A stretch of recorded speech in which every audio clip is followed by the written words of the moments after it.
Bonjour, bonjour. Alors, donc on va... J'attends juste le signe du go. Pas le langage. Hein, Ouais, c'était pourri, je sais. C'est bon? Ok, cool. Ça va, vous passez une bonne journée? Ouais, ok. Je suis juste après la pause, donc normalement vous n'êtes pas trop endormi, ça devrait aller, j'espère. Donc bonjour tout le monde, je m'appelle Étienne. Étienne Margraff. Je travaille sur, fais partie des créateurs du projet Vorlon.js et ça tombe bien parce que c'est le sujet de ce dont on va parler aujourd'hui. Vous pouvez me suivre sur Twitter si vous voulez. Je vais l'agrandir un peu.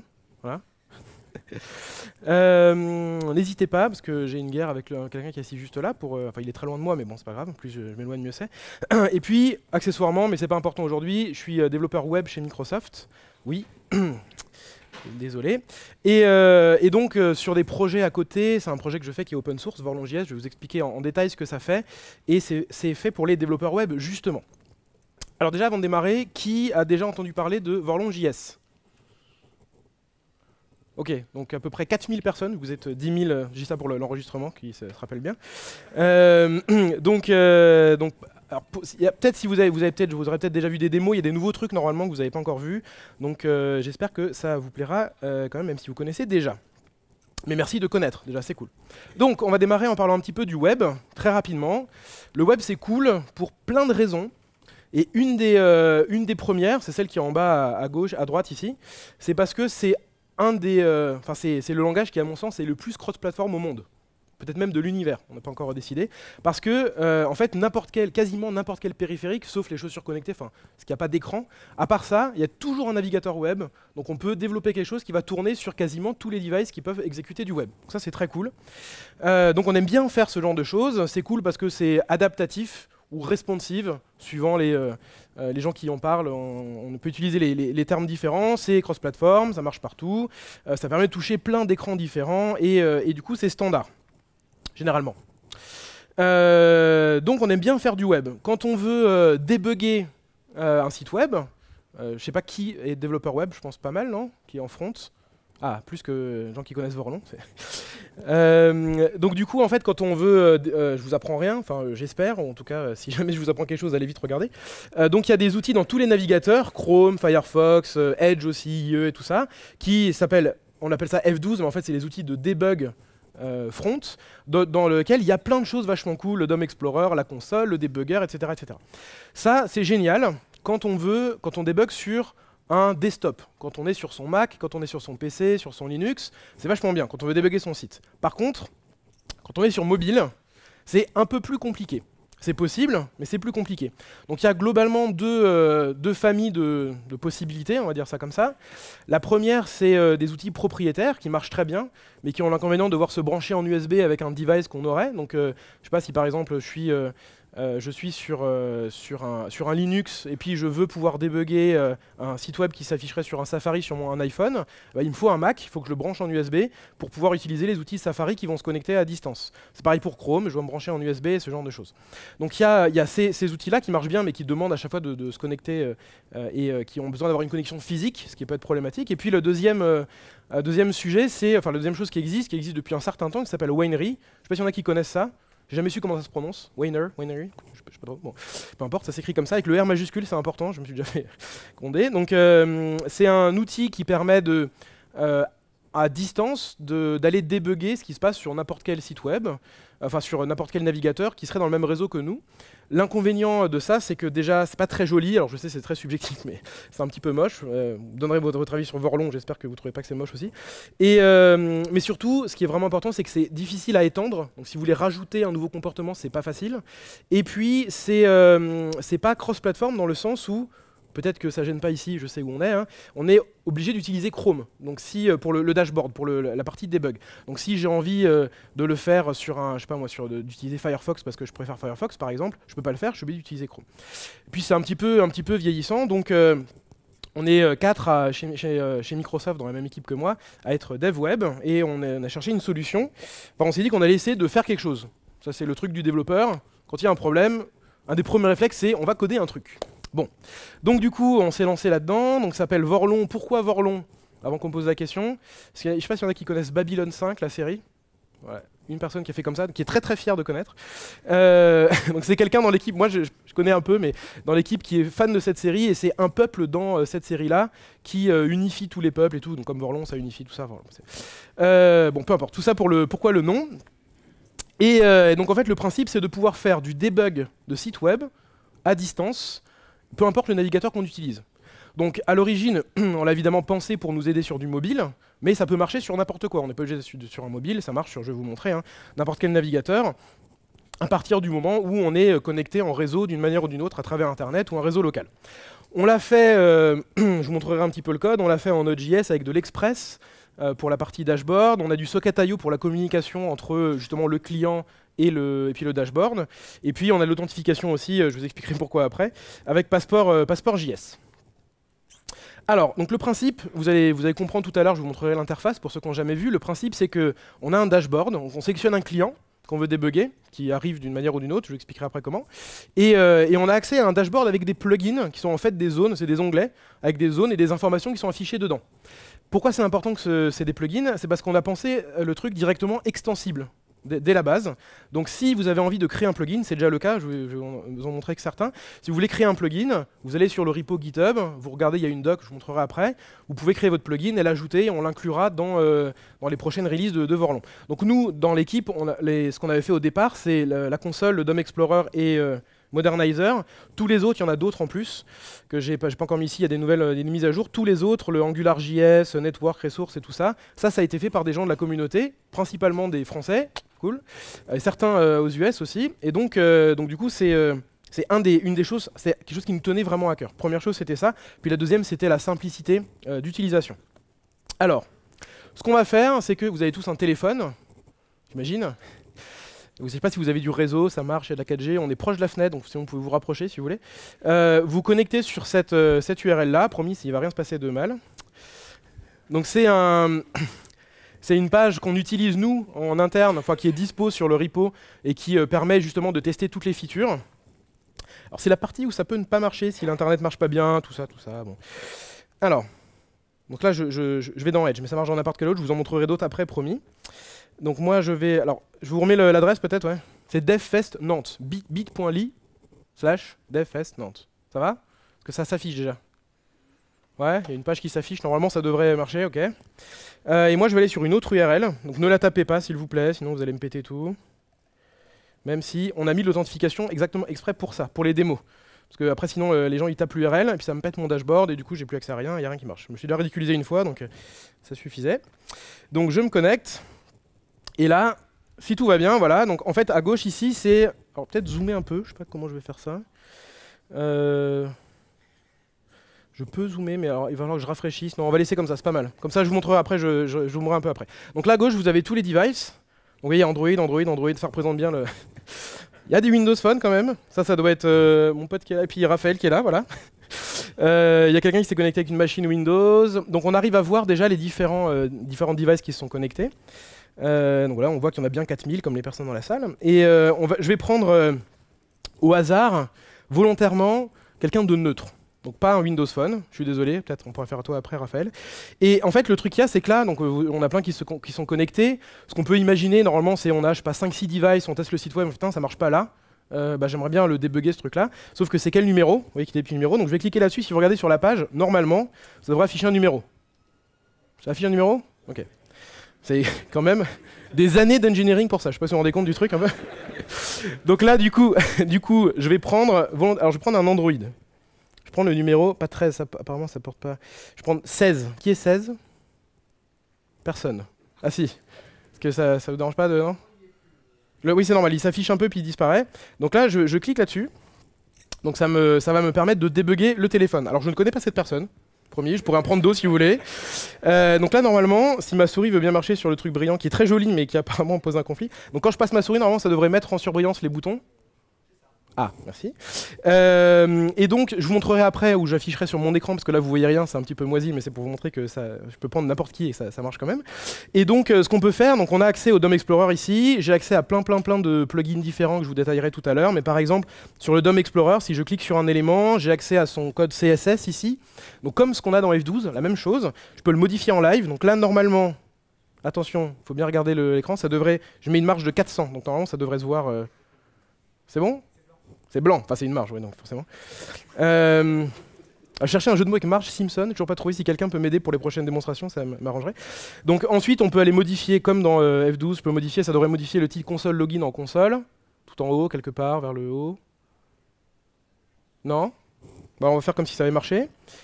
Ça a marché? Oui, parce qu'il donne pas de feedback auditif, donc du coup, je suis en stress. Merci beaucoup pour le... Voilà, et donc après, on a plein de choses comme ça, donc je vous montrerai après, que vous verrez en live, mais on a le layout de la même manière, avec les différentes tailles, etc. Par exemple, là, il me dit que ça fait 320 pixels, est-ce que c'est possible de compter pour être sûr que c'est de large? Non? C'est bon? C'est bon? Ok, bah, parfait. Donc ça marche bien. On a d'autres éléments. Par exemple, on peut modifier l'inner HTML aussi pour pas juste modifier le champ. Donc je peux rajouter des paragraphes, etc., etc. Puis on a la console ici. Donc normalement, vous avez des boutons dans la page qui simulent des logs. Donc on fait des console.log, console.log. Si vous pouvez juste cliquer dessus, ça devrait apparaître ici. Donc là, par exemple, il y a une erreur. C'est une erreur, c'est une fausse erreur. Hein. C'est pas une erreur de l'appli. Donc là, ça log des choses, etc., etc. Je vais vous le montrer sur une démo comme ça que je vais faire en local. Donc voilà le principe. Après, il y a plein d'autres onglets que je vais vous détailler. Ce qu'on peut faire également, c'est envoyer du... alors, je ne fais pas un while true, alerte, tout ça, pour pas pourrir le téléphone, mais j'ai déjà fait une fois et ça n'a pas trop plu. Donc du coup, je vais faire... je fais un alerte coucou. Normalement, ça devrait mettre un alerte coucou. Ah, d'abord vous avez fait comme ça. Non, c'est bon, ça a marché. Voilà, donc du coup, ça permet de, comme sur la console normale, on peut envoyer des lignes de code JavaScript, elles sont exécutées à distance, etc., etc. Voilà, donc ça c'est pour la démo collaborative à deux, mais on a ri à plusieurs, donc c'était pas mal. Revenons un petit peu sur comment ça fonctionne.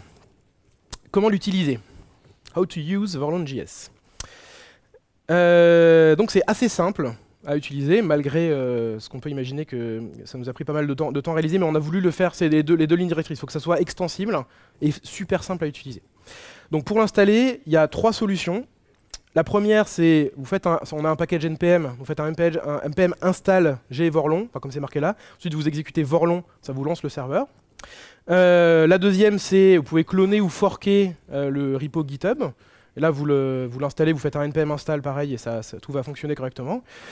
Ou alors, vous pouvez le déployer, vous pouvez le faire ça en local, mais vous pouvez le déployer n'importe où. Là, vous avez vu, j'ai déployé dans un cloud. Là, en l'occurrence, je l'ai fait dans Azure, puisqu'on a un bouton automatique, je vous montrerai pour déployer si vous voulez. Mais ça peut se déployer n'importe où. C'est du Node.js, donc ça tourne partout où tourne Node.js, donc à peu près sur tous les endroits de la Terre. Donc ça, c'est pour installer le serveur. Et ensuite, la deuxième chose à faire, c'est dans votre site web, vous pouvez, parce qu'il y a une autre solution que je vous montrerai après, vous pouvez référencer un fichier JavaScript qui est généré par ce serveur-là que vous avez installé. Donc c'est pour ça qu'il contient l'URL du serveur.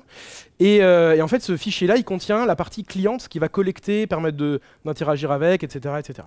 Donc c'est tout ce que vous avez à faire. Automatiquement, il va s'enregistrer parce qu'il sait d'où il est généré. Donc il s'enregistre auprès du dashboard, etc. Et il n'y a rien d'autre à faire, pas de code à exécuter. Il y a plusieurs frameworks autres qui fonctionnent aussi comme ça. Voilà. Normalement, c'est assez simple à utiliser. Et la deuxième solution, c'est d'utiliser le proxy. Parce qu'en fait, on peut se poser la question, comment je fais pour débugger un site qui est déjà en prod, par exemple, pour faire des petits tests. Donc pour pas balancer Vorlon, parce que je vous recommande pas de l'activer en prod, parce qu'il y a quand même du socket IO dans tous les sens, quand on voit des objets de DOM, etc. C'est bien pour faire des tests, mais c'est pas forcément une bonne idée de l'activer sur vos 10 000, 100 000, 1 million d'utilisateurs, je sais pas. Donc on a fait ce proxy là, donc ça c'est en Node.js, on a un deuxième serveur entre guillemets qui est démarré en même temps, dans lequel vous rentrez votre URL là-dedans et ça va proxifier, je sais pas comment on dit en français, mais ça va faire passer dans un proxy Node.js toutes vos requêtes pour ce site-là, donc avec une URL particulière, et ça va injecter à la volée, à chaque fois que vous naviguez sur la page, le script Vorlon. Donc il n'y a même pas besoin d'aller modifier votre site web pour le faire fonctionner. Et vous pouvez par exemple débugger google.fr sans problème, ou .com, suivant votre langue. Donc je vais vous montrer tout ça. Hop, alors. Donc on va faire ça en ligne de commande, parce que c'est quand même cool. Alors, je suis désolé, je sais qu'on ne voit pas très bien au fond. Je vais regarder si je peux pas un tout petit peu zoomer juste pour... Mais peut-être que je vais abandonner ça parce que voilà. Bon, donc... Imaginons que j'ai pas essayé de faire ça par exemple. Donc du coup, ce que j'ai fait, c'est là j'ai cloné le repository Git Et tout ce que j'ai fait, donc à la racine du répertoire, vous faites normalement npm install. Ça vous lance, il y a deux parties, il y a la partie serveur, la partie plugin. Ce qui compte, c'est juste la partie serveur, mais j'utilise la partie plugin parce que ça me sert l'exemple que vous avez utilisé avant. Et donc du coup, je fais juste un node server.js, c'est le fichier. Ça me démarre deux choses, donc il y a le proxy et le serveur ici, pour ceux qui sont proches, vous voyez, qui sont démarrés sur deux ports, le 1337. Qui a été pris au hasard total, et 50-50. J'avais mis 16-64 au début, mais on m'a dit quand même c'est un peu abusé, donc on a mis finalement celui-là. Donc il y a 50-50 aussi pour le proxy. Une fois qu'on a fait ça, on a le dashboard. Donc là, si je viens ici, donc je vais fermer ça, et puis comme on est quand même à un événement, je vais lancer un petit peu de Chrome hein, pour faire plaisir à tout le monde. Donc là, je vais aller sur un localhost, parce que par défaut, il écoute sur localhost 1337. Et du coup, il me sert le dashboard. Donc c'est tout ce que j'ai eu à faire. J'ai cloné, j'ai fait npm install, start, et c'est parti. Si jamais, je ne vais pas le démarrer là parce que ça va être en conflit avec celui-là, mais pour l'installer avec npm, on fait juste, après une fois qu'on l'a installé, on fait juste vorlon, entrer, et ça démarre le serveur de la même manière, peu importe où on est. Une fois qu'on a fait ça, je sais pas, il y a un truc de jazz à côté là. Une fois qu'on a fait ça, ici, on vous donne même, c'est tellement simple, on vous donne même, on n'a pas mis le bouton copier, mais quand même, faut pas. On vous donne même la ligne de script à rajouter dans votre site web. Donc c'est assez simple. Et donc une fois qu'on a ça, je vais aller démarrer. Donc j'ai un gulp web server. Tac, ça va me démarrer mon serveur, il va me démarrer mon client dans mon navigateur par défaut, qui n'est pas Chrome. Hein. Le but n'est pas de parler de Edge. Si vous en parlez après, on peut en parler. Donc là, vous voyez, ça fonctionne. Donc là, vous allez, ceux qui n'ont pas vu avant, ceux qui n'étaient pas proches du téléphone que j'étais en train de tester, vous allez voir ce que ça donne comme résultat. Donc je vais essayer de simuler un téléphone. Hop, ça y est, voilà. Donc là, du coup, quand je passe ma souris sur le DOM, en live, en fait, ça va surligner dans le site web. Donc là, ça passe évidemment par le réseau, hein, on est d'accord, c'est du Socket.io. Ça simule. Enfin, ça me dit quel élément je suis en train de survoler. On a une feature expérimentale. C'est expérimental, donc si ça marche pas, ne m'en voulez pas. C'est le petit bouton qui est là. Comme dans F12, quand on clique dessus, on peut ensuite venir là et dire dis-moi où est l'élément. Ma souris ne monte plus, voilà. Où est l'élément, celui-là. Et du coup, il m'emmène. Là, ça a marché, je suis content. M'emmène dans l'élément du DOM qui correspond, comme ce qu'on a dans F12, c'est le même principe. Après, si je clique donc, sur un élément, je vous l'ai montré tout à l'heure. Hein, je vais retourner ici pour faire ma démo préférée. Je monte la marge. Voilà, donc ça se modifie en live. Des mots un petit peu moisis, mais... voilà, et puis j'ai le layout, computed style aussi que j'ai pas montré avant. Ça, c'est les styles qui sont réellement appliqués, qui ont été calculés par le navigateur, qui arrivent ici. Et puis j'ai la fameuse console sur laquelle je vous épargne les détails. On peut filtrer, on peut faire tout un tas de choses. On peut aussi bouger ça. Enfin voilà, c'est pas forcément intéressant, mais on peut filtrer sur les erreurs. Donc si je fais ici un complex log, on voit que même les objets qui sont un peu plus compliqués, on a une arborescence, ça nous permet d'aller dans les détails à ce niveau-là. Et puis la fameuse ligne ici où je peux faire un alert. Toto fait du bateau, voilà. Je l'envoie et puis ça m'exécute mon code de l'autre côté directement. C'est un simple, enfin ça exécute sur le client de l'autre côté. À côté de ça, donc ça c'est les deux premiers plugins qu'on a fait nous-mêmes. Il y en a un troisième qu'on a fait. On a utilisé Modernizer pour vous montrer quelles sont les fonctionnalités qui sont activées sur le navigateur sur lequel vous êtes en train de tester. Donc là, donc il y en a plein, il y en a certaines qui ne sont pas activées. Hein. Comme par exemple ça, je sais pas, enfin, vous pourrez regarder vous-même, hein. Des choses qui ne sont pas forcément toutes activées, et c'est assez intéressant parce que sur mobile, il y a quand même plein de choses qui parfois on dit que c'est bon, en fait c'est pas bon, et puis en fonction des navigateurs, IE, mais pas seulement, il y a aussi d'autres qui ne supportent pas tous les trucs, et donc c'est toujours bien à savoir. C'est mieux que d'aller sur Can I Use pour savoir, tiens, ah oui, là c'est supporté dans telle version, mais alors si je lève la jambe droite, du coup j'ai plus accès au truc et tout ça. Donc là au moins, on sait que factuellement c'est supporté sur cette version-là. Donc ça c'était le Modernizer. Donc quand on l'a sorti, c'était en mai, un truc comme ça, mars, mai, avril, enfin vers là, début de l'année. On l'a sorti en le faisant volontairement extensible, je vous disais. Et on n'avait que ces trois plugins là. Et on a rapidement des gens qui ont contribué. Donc merci à eux, il y en a plein qui ont contribué d'une manière ou d'une autre. Et ici on voit, donc on a l'Object Explorer qui j'ai cru que quelqu'un partait, j'étais super déçu. En fait. C'est bon, merci. Donc du coup, il y a l'Object Explorer, lui, il montre tout ce qu'il y a en termes d'objets JS, de variables qui sont stockées dans le navigateur. Donc par défaut, c'est tout ce qu'il y a dans Windows. On voit bien d'ailleurs que c'est bien le bordel dans Windows. Puis on peut déplier, filtrer, naviguer à l'intérieur, voir ces différents objets qui sont instanciés, ça peut être pratique. On a celui-là que je garde pour la fin. On a XHR. Alors ça, c'est tout simple. Hein. Ça permet, avec le sample, ici on peut voir, donc là si je fais... je simule les appels Ajax Donc il utilise XHR, ça simule, et puis là je vois que en fait, je vais récupérer tous ces appels-là. Puis je peux arrêter, ça écoute pas tout le temps parce que c'est un peu gourmand, donc on l'active qu'à certains moments. Puis on a le Network Monitor, qui a aussi été fait par quelqu'un de la communauté en grande partie, qui me met ce qu'on retrouve dans les Network Monitor équivalents dans F12, où on a les différentes ressources qui ont été chargées, avec le waterfall derrière qui a été resimulé. Donc ça utilise une API dans le navigateur qui n'est pas toujours supportée, donc si c'est pas supporté, ça affiche rien. Mais globalement, dans tous les navigateurs modernes, ça fonctionne, donc ça vous le remonte assez souvent quand même. Qu'est-ce qu'on a d'autre? Le Resource Explorer. Faut pas que j'utilise cette souris. Ouais. Où on voit que j'ai un truc avec je sais pas quoi dedans en chinois là, qui me montre mon local storage. Dedans j'ai les sessions, j'ai les cookies qui sont dans le client et ce genre de choses là. Et puis, donc ça me remonte tout ça, ça peut être intéressant, parce que comme ça on sait ce qui est dans le client. Parce que quand on est sur un mobile, c'est un petit peu chaud des fois d'aller savoir ce qu'il y a dans le local storage par exemple, est-ce que ça a bien créé mon truc ou pas. Donc là c'est pratique, on l'a quasiment instantanément. Et puis on a une petite dédicace à Raphaël qui est assis juste là. Donc je vous montrerai tout à l'heure comment on l'a réalisé ce plugin là. Donc ça a été inspiré de mydevice.io, je ne sais pas s'il y en a qui connaissent certainement, qui permet d'avoir la taille du navigateur. Donc en fait par exemple sur un device ça vous donne plein d'informations sur la taille. Il n'y a pas tout ce qu'il y a dans mydevice.io ici, mais il y en a une majorité. Donc par exemple si je viens là, puis c'est live, donc du coup si je redimensionne mon navigateur, en live, ça met à jour ceux qui sont devant, on le voit là, ça met à jour la taille, le machin, la taille en EM et ce genre de choses-là, et en pixels et tout. Ça nous donne le user adjunct. Et puis tout un tas de choses, la taille de police par défaut, etc., etc. Donc ça peut être intéressant pour avoir des infos justement sur, entre guillemets, dans quoi vous êtes en train d'être affiché. Et peut-être que ça peut avoir un impact sur des choses que vous aurez mis en fixed dans vos CSS, mais s'il ne faut pas trop faire ça, mais des choses que vous auriez fait qui ont un impact et vous dites mais c'est bizarre, ça ne s'affiche pas correctement, peut-être que c'est lié à... Vous vous attendiez à une certaine dimension et ce n'est pas le cas. Et puis on a ici... Alors je sais que quand on est développeur, j'ai le poster que j'ai récupéré tout à l'heure, tester c'est douter, je suis d'accord. Mais parfois il faut quand même le faire. Et donc là, ce qu'on a, c'est que vous avez le sample, enfin l'exemple ici dans la page d'exemple. Donc c'est des tests unitaires, là c'est quelqu'un qui a implémenté ça, qui permet d'exécuter des tests QUnit. Donc en fait le plugin côté client, il charge le fichier JavaScript QUnit dont il a besoin. Et vous pouvez, soit en les chargeant à partir d'un fichier en cliquant ici, donc en les important directement, soit en les tapant dans cette page-là, enfin dans cette zone ici, qui est extensible, comme je viens. Et ensuite, vous pouvez les exécuter avec un bouton qui est là, voilà.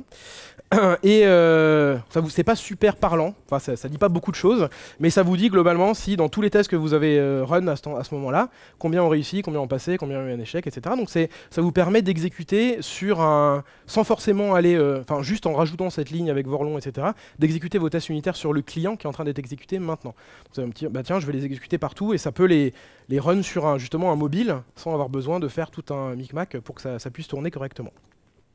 Donc à chaque fois, c'est pas forcément super exceptionnel en démonstration, mais c'est assez parlant pour ceux qui font des tests. Qui fait des tests unitaires en JavaScript? D'accord. D'abord, les gens n'osaient pas, puis après, il y a un peu moins de 10 quand même. Puis les autres, ça marche toujours bien, non, direct, ouais. Surtout en JavaScript. Bon. Donc du coup, voilà. Donc là, on a fait le tour de ces différents plugins là, et puis on a un petit nouveau qui est celui-là, Best Practice. Alors, pour en avoir un petit peu échangé avec certaines personnes, donc le but n'est pas d'être exhaustif ici, c'est pas du tout ça. L'idée, c'est juste que ça vient de notre expérience à nous, en premier, et on l'a fait extensible. Donc vous allez voir, il y a une liste de bonnes pratiques, il y a des tests qui sont faits, qui sont soit statiques, soit dynamiques, vu que justement on est en train d'exécuter le site, on a la possibilité d'avoir des tests dynamiques, qui vont vous dire, bah là, par exemple, t'es pas accessible parce que tu as oublié les halts sur cette image. Parfois, ça peut arriver, on oublie de faire ça, ou il manque les labels ARIA ou des choses comme ça. Et donc, quand je clique sur Run ici, ça va analyser le site, et ça va me renvoyer à cet endroit-là 4 catégories. Donc ces catégories-là, elles sortent justement de nous, l'équipe cœur, qui avons fait ça, plus la personne qui a participé à ce plugin-là aussi, qui est un développeur, donc c'est pas que de chez nous.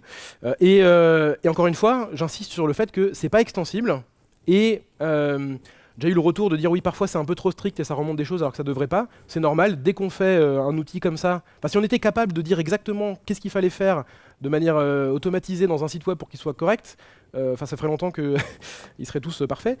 Donc c'est pas possible. Donc du coup on a des règles qui sont parfois un peu trop strictes. Il faut pas, c'est des indications, on va dire ça comme ça. Donc par exemple ici, donc volontairement on a des erreurs là-dedans. Je vois que dans Web Standard ici j'ai il va me manquer, si je vais sur les incorrect use préfixes, dans les préfixes CSS, il me manque ici un -webkit potentiellement. Ça ne veut pas dire que forcément je suis obligé de le faire, mais j'ai oublié certains préfixes et il va me l'indiquer, donc ça me permet de le voir. Et ici, ça se base sur le code CSS de manière statique, dans cette règle-là. Et celui-là, ça se base sur du code dynamique, donc il vérifie réellement si, ah oui, j'ai vu qu'il y avait cette règle-là, en s'intéressant pas au préfixe, j'ai vu que tu avais cette règle dans ton code CSS, pourtant elle a disparu à l'exécution sur ce navigateur, donc potentiellement il te manque un truc parce que c'est pas parce que tu penses peut-être que le navigateur il sait pas le faire, il sait pas appliquer cette règle, mais en fait il sait peut-être le faire, donc utilise le préfixe s'il existe et va vérifier. C'est un petit peu ça l'idée, c'est un peu ça le fonctionnement. Donc il y en a plein des règles, on va pas toutes les faire, hein. Et encore une fois ces règles là, il y a un système d'extensibilité, il y a dans un fichier, il y a une manière de les implémenter, vous devez juste renvoyer un résultat, c'est bon, c'est pas bon avec le code, etc. Donc si vous avez envie d'en faire des nouvelles, c'est avec grand plaisir de venir enrichir tout ça. Donc par exemple ici, qu'est-ce que j'ai là? Il manque sur une image, il manque un alt. Donc il me l'indique, il me dit également quelle est la ligne de code, et dans certains cas, alors je sais pas si j'ai un exemple ici, non là il me le dit pas, là non plus, mais bon, enfin peu importe, là en tout cas, ici j'ai, il y a, pour chacune des librairies que vous utilisez, il y a des versions qui sont obsolètes, parce qu'à un moment donné, les gens qui font les frameworks, ils les supportent pas à vie, enfin toutes les versions à vie en tout cas, et donc du coup, ici, on voit qu'on a utilisé une version qui est obsolète par rapport à ce qui a été défini de la part de jQuery, donc il faudrait peut-être penser à la mettre à jour. C'est une indication, parce que parfois vous pouvez peut-être vous en foutre un peu, mais en tout cas c'est bien de le savoir que potentiellement un jour ça marchera plus parce que les nouveaux c'est obsolète pour une raison particulière, et puis les nouveaux navigateurs dans les nouvelles versions supportent plus quelque chose qui fait que ça marchera plus, donc ça peut être intéressant à regarder. Puis on a quelques indications de performance très basiques, genre minifier vos fichiers, on l'a mis quand même. Et puis voilà, donc on a 2-3 indicateurs, regardez, et vous verrez, ça peut être, des fois on a des petites surprises, même nous, même nous aussi, sur nos propres sites. Je testerai tout à l'heure sur un site, vous allez voir. Voilà. Par exemple, les erreurs qu'on a sur la page de sample, on les a pas fait exprès pour qu'elles arrivent là-dedans, hein. On l'a joué, on fait ah, bon bah on n'a pas besoin de les générer nous-mêmes, elles sont déjà là. Donc on avait déjà des erreurs dans le sample de base. Donc c'est intéressant à regarder. Je pense que ça peut être pas mal. Ça va? Ok. Vous n'êtes pas très dynamique. Alors on continue, j'ai encore un petit peu de temps, normalement j'ai 22 minutes et 36 secondes, est-ce qu'on peut me préciser? C'est bon? Ok. Donc, alors maintenant la question qu'on peut se poser, vous avez vu comment l'utiliser, c'est super simple. La question qu'on peut se poser, c'est comment faire pour créer un plugin. Donc déjà vous pouvez aller sur cette URL là, bit.ly/plugin. Donc c'est un article que j'ai écrit qui est en anglais, mais que c'est moi qui l'ai écrit, donc il est assez facile à comprendre, je pense. Dans lequel on a, enfin je veux dire par là que c'est pas écrit par un anglais natif, donc c'est simple. On vous explique comment ça fonctionne. Et il y a un exemple avec, et cet exemple justement dans cet article est basé sur mydevice.io aussi, c'est pas pour te refaire de la pub encore une fois, Raphaël, mais... et en fait on a un sample, on a une doc, elle n'est pas super fournie, déjà parce qu'on est des développeurs et que la doc c'est un peu chiant à écrire, et surtout les développeurs, alors ceux qui ont déjà entendu ça je suis désolé, mais les développeurs on aime bien les samples pour creuser une techno, on aime bien ça, même si on peut se dire que sample on peut pas forcément creuser. Voilà.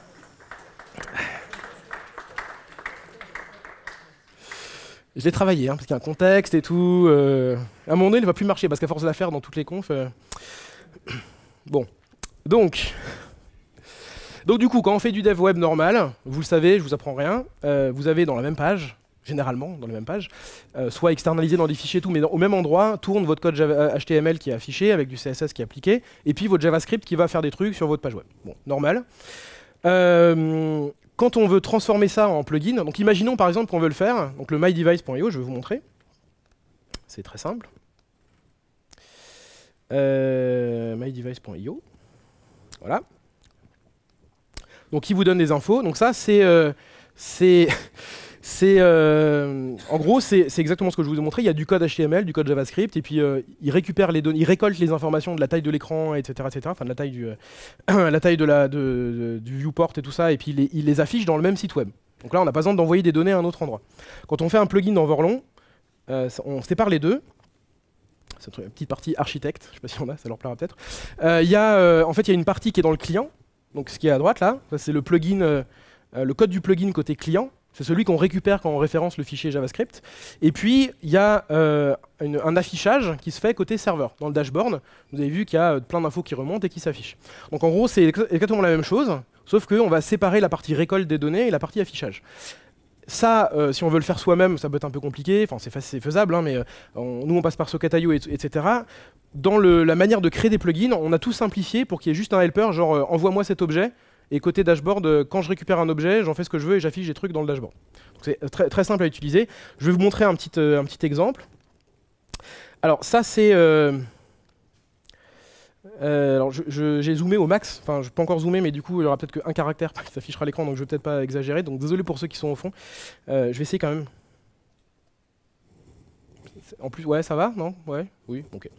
Donc j'ai jamais été aussi zoomé dans du code, mais bon, peu importe. Donc du coup, ça c'est la version... C'est une version que j'ai faite qui est super basique et beaucoup plus moche que la version officielle. Donc là, c'est la version sans Vorlon. Donc, si je lance ça dans un navigateur, voilà, vous voyez que c'est assez moche. Hein. Donc ça se met à jour dynamiquement. Donc c'est bien dans ce site-là que j'ai mon fichier JavaScript avec du code. Qu'est-ce qu'il fait? C'est super simple. Il va récupérer les données. Donc il récupère des données genre la taille, la largeur du client, etc. Puis il les affecte à des éléments HTML. Le truc le plus basique de l'univers, on est d'accord, hein. Donc c'est très simple. Comment je fais pour prendre ce code-là et le faire fonctionner dans Vorlon, pour avoir la même chose, séparer les deux, séparer la partie collecte et puis la partie affichage? Eh ben, je vais aller dans le code de Vorlon. Je vais vous montrer un plugin. J'avais pas préparé, donc faut juste que je fasse un truc. Donc là, je l'ouvre en faisant... Ceux qui étaient là ce matin à la conférence de Benjamin ont déjà vu cette partie-là. Enfin, la partie... On a un outil qui s'appelle Code maintenant chez Microsoft. Enfin, plus particulièrement Visual Studio Code, mais je mets le Visual Studio volontairement, parce que ça n'a rien à voir avec Visual Studio. C'est basé d'ailleurs sur un truc que fait GitHub, dont j'ai oublié le nom. Merci Electron, qui permet d'avoir en fait un éditeur super light pour faire du web front, back, et d'avoir un debugger Node.js intégré avec du Papa, etc., et puis connecté à GitHub, et c'est cross-platform, Mac, Linux, tout ça. Et gratuit, évidemment, ça c'était obligatoire. Donc du coup, si je reviens un petit peu à ce que j'expliquais tout à l'heure, donc en gros, j'ai ici dans mon code, j'ai un répertoire plugin, donc ça c'est, j'ai récupéré le GitHub, le repo de GitHub de Vorlon. J'ai un répertoire plugin, dedans j'ai un répertoire Vorlon avec plugins à l'intérieur, puis là j'ai le répertoire de chacun des plugins. Donc il y en a un qui s'appelle Device, si je vais là-dedans, j'ai certains fichiers, donc qu'est-ce que j'ai? J'ai un control.html, un control.css, et un control.less, puisque là, en l'occurrence, on utilise less pour générer le CSS en question. Enfin, dans ce sample-là, chacun fait un peu comme il veut dans les plugins. Et le principe, c'est que tout à l'heure, vous avez vu, hein, quand je cliquais sur un onglet, j'avais une zone par plugin dans le dashboard. Cette zone-là, c'est une zone qui est réservée pour ce plugin. Et ce qu'on va charger à l'intérieur, en fait, c'est ce qu'on a dans le control.html qui est là. Donc là, en gros, je vais essayer d'y retourner pour vous montrer. Il faut que je relance tout. Alors, c'était quoi déjà? Localhost. Si je vais... sur l'exemple de tout à l'heure. Ah oui, alors si je lance deux fois, je vais m'auto-tuer. Voilà. Donc si je retourne ici, c'était quoi? My device. Voilà. Donc vous voyez qu'il y a des catégories, c'est une liste avec plein de choses et tout ça. Donc ce code-là, en fait, vide, il est généré vide, sans les données à l'intérieur, avec simplement, voilà, ici c'est un tableau qu'on a fait, parce que ça se prête bien, et puis etc. Donc vous faites comme vous voulez cette partie-là, vous êtes libre, il n'y a rien qui est imposé. Et le CSS, c'est pareil. Et en fait... et d'ailleurs, vous référencez même pas forcément le CSS, il sera appliqué automatiquement pour vous. Et comment ça va marcher? En fait, tout se passe dans des clients qui sont ici, dans des fichiers qui sont là. Donc il y en a 3, dont un qui n'est pas obligatoire, c'est interface. Et d'ailleurs, il est vide dans ce cas-là. Mais il y en a un client et un dashboard. Donc en fait, il y a le code JavaScript qui s'exécute côté client, puis il y a le code JavaScript qui s'exécute côté dashboard. C'est pas tout à fait du JavaScript. Vous pouvez le faire en JS si vous voulez, parce qu'au final, ça le génère. Nous, on l'écrit en TypeScript. Alors, qui connaît TypeScript? Ok, donc à peu près la moitié, je dirais. Donc TypeScript, c'est un langage open source qui est créé par quelqu'un qui est chez Microsoft, mais qui s'appelle Anders Ellsberg, qui a plus de consonnes que que vous voyez dans son... Enfin, moi aussi, mais bon. Et du coup, c'est lui qui a créé Delphi, C#, etc. Et pour information, TypeScript, pourquoi j'en parle là, je fais une petite parenthèse, c'est utilisé pour coder Angular 2, notamment. Et vous pouvez l'utiliser dans Angular 2. Et c'est un langage qui est créé, donc qui est open source, hein, qui a plein de contributeurs externes, et sur lequel Microsoft et Google travaillent beaucoup, parce que justement l'équipe de chez Google et autres qui travaillent sur Angular ont des besoins particuliers sur ce langage-là. Au début, ils avaient fait un fork du langage, et là, l'équipe qui fait ça chez Microsoft implémente des features dans le langage pour les aider à implémenter Angular. Donc c'est bien, parce que ça montre que ça a un peu changé, des deux côtés d'ailleurs, donc c'est assez cool. Donc, qu'est-ce que c'est qu'au final que TypeScript? Parce que j'ai pas expliqué. Donc très simplement pour ceux qui connaissent pas, le principe c'est de pouvoir ajouter un peu plus de contrôle entre guillemets et d'avoir un petit peu les paradigmes des langages objets ou langages typés en fait, à l'opposé des langages basés, comme JavaScript, pour ensuite générer du JavaScript propre qui suit des bons patterns. Correct. Par exemple, quand on veut faire, même si c'est un petit peu tort JavaScript, certains vont le penser, mais quand on veut faire l'équivalent d'une classe en JavaScript, c'est un petit peu relou. Bon, enfin, on s'y fait ou non, mais on peut facilement faire n'importe quoi. C'est un petit peu dur de simuler le comportement de la classe et tout ça. Et puis, quand on démarre, surtout, c'est un petit peu chaud. Donc, TypeScript, ça prend un petit peu la syntaxe de ECMAScript 6, d'ailleurs. Et donc vous avez les mêmes principes. Hein. Vous avez ici, je crée une classe, elle s'appelle comme ça, elle étend, parce qu'on a l'héritage aussi, elle étend une autre classe qui est client plugin et tout ça. Donc quand vous démarrez votre plugin, si vous le faites en TypeScript, vous pouvez le faire en JS aussi, il y a les deux exemples sur mon billet de blog. Vous commencez comme ça, vous dites bah, c'est device client qui étend client plugin, et là de base, tac, vous avez tout le comportement qui va bien pour le faire. Et après, ça c'est traduit en JavaScript. Et d'ailleurs, ce qui est bien, parce qu'on se pose toujours la question quand on fait de l'ECMAScript 6, c'est est-ce que tous les navigateurs le supportent bien? Comment je fais? Je vais utiliser un polyfill, et ça. Enfin, c'est pas toujours super simple. Là, l'avantage, c'est que TypeScript, on peut dire génère-moi de l'ECMAScript 6 ou du l'ECMAScript 5. Donc en gros, si c'est une classe ici, bah, s'il est en ES6, il utilisera le mot-clé classe, et s'il est en ES5, bah, du coup, il utilisera plutôt les patterns qui existent et qui sont communément bien reconnus pour ça. Voilà, je ferme la petite parenthèse. Au final, ça génère bien du JavaScript, c'est bien du JavaScript qui est exécuté dans le navigateur. Et voilà, donc du coup, je ne vais pas tout vous montrer, mais en fait, qu'est-ce qu'on a? On a globalement côté client, alors je vais monter plutôt côté dashboard d'abord. Non, côté client. Côté client, on a une fonction qu'on implémente que je ne trouve pas. Donc il y a Start Client Side qui permet de démarrer tout ce qui se passe côté client. Et puis, il y en a une, vous pouvez voir que c'est très très bien préparé cette partie-là, qui s'appelle Refresh, voilà, qui est juste là. Donc celle-là, elle est appelée par en gros, c'est le serveur Vorlon qui appelle le client en disant « redonne-moi tes infos à jour ». À chaque fois qu'on a besoin des informations, on appelle cette fonction-là. Et donc, elle, ce qu'elle fait, c'est qu'elle collecte plein d'informations. Elle est package dans un objet qui s'appelle data. D'ailleurs, ça m'a fait marrer ce matin quand il parlait de nommer les variables et qu'il y avait data, puisque voilà. Donc du coup, on envoie un truc avec data de point data dedans. Donc c'est très clair. Bon, peu importe, vous packagez ça dans un message. Vous faites un this.send-to-dashboard qui vient par héritage du client de plugin. Vous vous préoccupez pas de comment ça marche. Vous faites juste ça. Hop, ça vous envoie l'objet de l'autre côté. Et de l'autre côté, un peu comme au tennis, de l'autre côté, vous avez une fonction qui est on real-time message receive from client side. Des fois, data, c'est mieux, des fois. Hein. Là, au moins, c'est très clair. Il y a des chapitres et tout, genre vous savez exactement ce que ça fait. Donc, il ne prend qu'un seul paramètre, qui est received_object de .ni. Oui, parce qu'on a aussi, en TypeScript, comme TypeScript, on a les types. Donc, .ni, c'est comme un object en Java ou en C# par exemple. Et puis, on a des types de base, genre number, etc. Ce qui évite de faire genre, attention, t'as mis un string dans un number, c'est pas forcément top. Est-ce que t'es sûr que tu veux le faire? Oui, on peut le caster et le forcer. Voilà, j'arrête le monologue. Et donc, du coup, une fois qu'on a ça, en gros, côté client, vous faites send to dashboard, ça part dans tout le bordel de Node.js, etc. Ça arrive de l'autre côté proprement chez vous avec juste votre objet que vous avez envoyé, que vous récupérez là, et vous en faites ce que vous voulez. Donc là, vous faites nous, on appelle une fonction, là, il y a un petit helper, update, je sais pas quoi. Voilà, il y a tout un tas de trucs, update resize, où il y a plein de fonctions, mais en gros, ce qu'on fait, c'est qu'on fait un set table qui va aller faire un get element by id, etc., du bon truc côté dans le dashboard, et puis il va mettre à jour les informations. Donc c'est tout ce que vous avez à faire. Après, derrière, le seul truc qui change, c'est que vous êtes dans deux fichiers. Il y en a un qui collecte, qui envoie à travers Node.js et Vorlon, et l'autre qui va afficher de l'autre côté, et récupérer de l'autre côté. Après, c'est du code HTML normal. Comment vous faites pour charger le fichier HTML? Ça se passe dans le constructeur, ici. Donc on a un start dashboard side comme le start client side de l'autre côté. Donc en gros, il est appelé quand je clique sur un client et qu'on demande d'afficher les données, bah là, ce truc-là, il est appelé et on peut faire ce qu'on veut avec. On dit, bah ça y est, vas-y, démarre tout ce que tu as besoin de démarrer parce que tu es en train d'être affiché dans le dashboard. Et donc, il y a un helper, encore une fois, qui est insert HTML Content Async, un petit peu moins long, ça va, dans lequel on lui passe un div qu'on reçoit en paramètre. Donc là, c'est même pas à vous de savoir quel est le div que vous devez vous afficher. C'est le dashboard qui vous dit ta place, elle est là-dedans, tu t'affiches là-dedans, tu fais ce que tu veux là-dedans, c'est ton endroit à toi. Et puis, et c'est un HTML div element, enfin peu importe, c'est du TypeScript. Et puis derrière, on lui dit juste, bah, tu me charges un contenu de manière asynchrone là-dedans. Et puis tu me renvoies.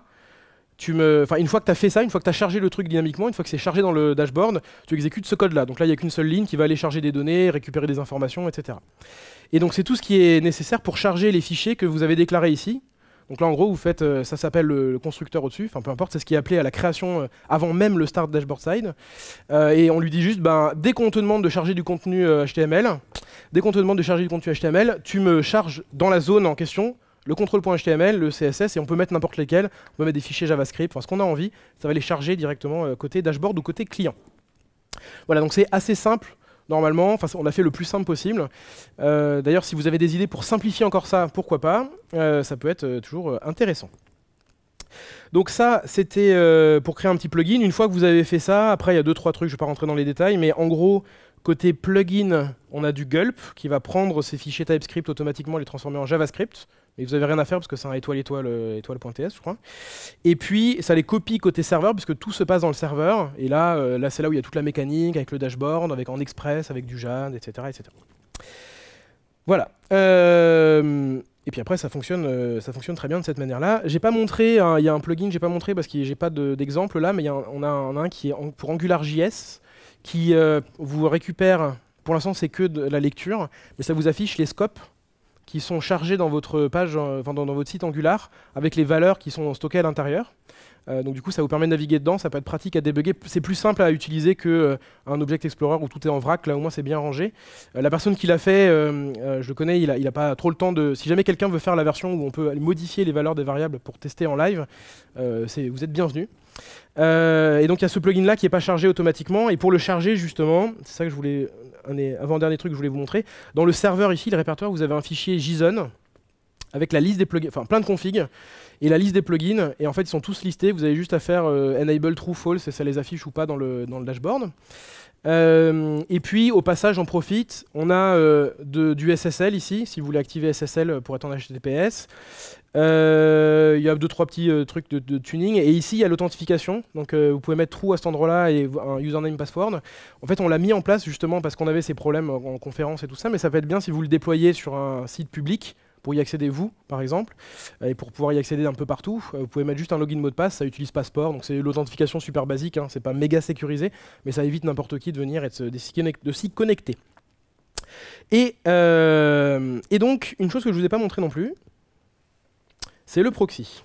Alors, je réfléchis comment je vais faire. HTTP proxy.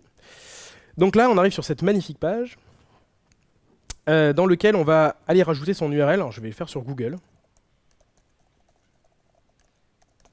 Donc là, on est d'accord que je n'ai pas modifié google.fr pour ajouter Vorlon. Si j'arrive à faire ça, je pense que j'ai plus besoin de travailler. Donc du coup, je peux faire il y a 3 boutons. Il y a Inspect with Vorlon.js, ça va m'ouvrir les deux dont je vais parler après. Il y en a un qui est Ouvre-moi le site web proxifié. Et puis il y en a un autre qui est Ouvre-moi juste le dashboard. Donc je vais faire les deux. Donc il m'ouvre dans 2 onglets.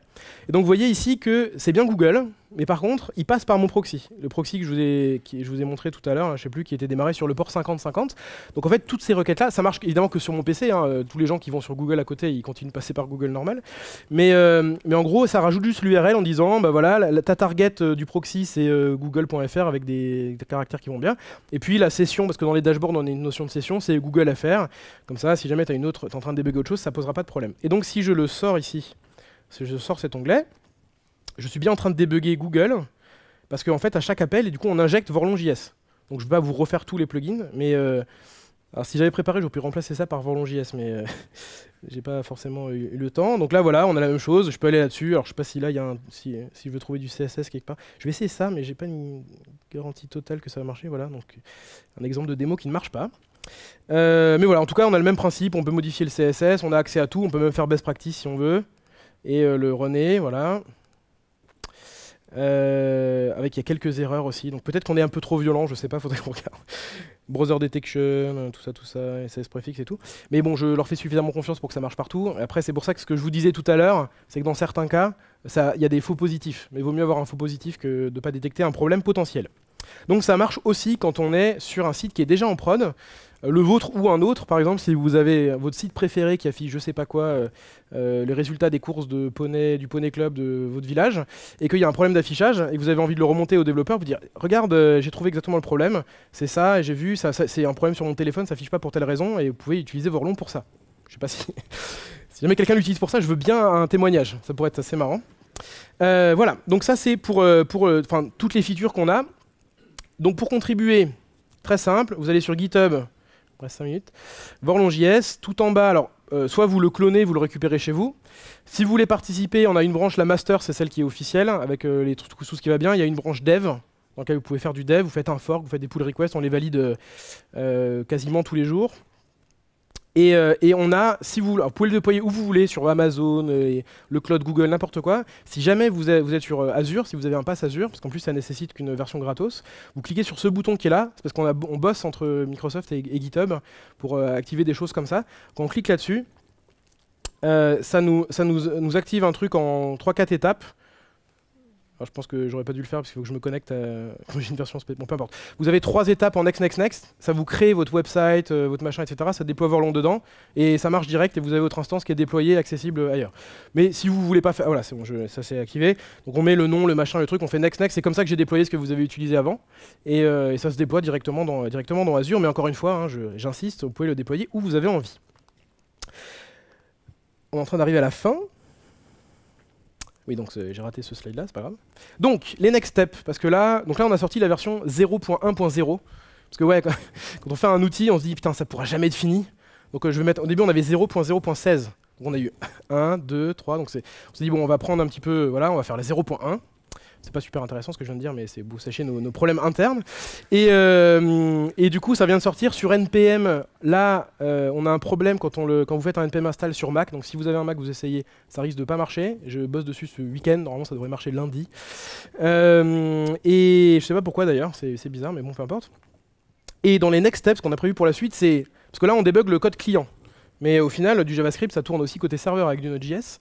Et donc, ce qu'on veut faire, c'est que vous puissiez faire require Vorlon dans votre code Node.js. Et évidemment, il n'y aura pas le DOM Explorer, mais par contre, tout le reste, la console, l'Object Explorer, enfin tout ça, XHR et tout, bah ça continuera à marcher. Donc, vous pourrez débugger le côté serveur s'il y a besoin. Et il y a de plus en plus de gens qui font de l'IoT avec du Node.js, donc ça peut être pas mal pour débugger un truc comme ça qui justement tourne pas sur son PC ou je sais pas quoi, et que c'est plus compliqué à débugger. Donc ça c'est la première chose, on va essayer de faire une version SaaS du proxy pour que vous puissiez juste aller sur une URL, rajouter en derrière et vous pouvez utiliser Vorlon. C'est d'utiliser Vorlon en prod, hein, parce qu'il y a des gens qui m'ont fait des retours, qui font du support par exemple, et qui veulent pouvoir activer juste à un moment donné Vorlon pour débugger quelqu'un qui est en train d'appeler en disant j'ai un problème sur mon PC, ça s'affiche pas bien. Et on voudrait intégrer Browser Sync, parce que pour l'instant, quand on fait, ou un truc équivalent, c'est pas forcément ça, mais quand on fait... quand on modifie du CSS ou quand on modifie de l'HTML, ça ne se réplique pas évidemment sur le code. Ce qu'on voudrait, c'est pouvoir vous permettre de l'activer pour que les modifs, vous dites OK, validé, tac, ça s'envoie sur votre code quelque part sur votre PC. Et du coup, ça applique les modifs directement. Et puis plein d'autres trucs. Si vous avez des idées, le GitHub, il est ouvert.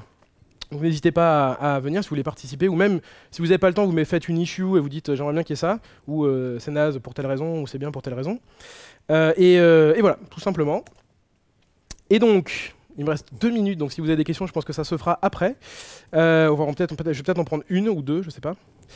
Et merci, allez sur vorlonjs.io pour regarder et faites-nous un feedback si jamais ça vous plaît ou pas. Et merci beaucoup et bonne fin de conférence.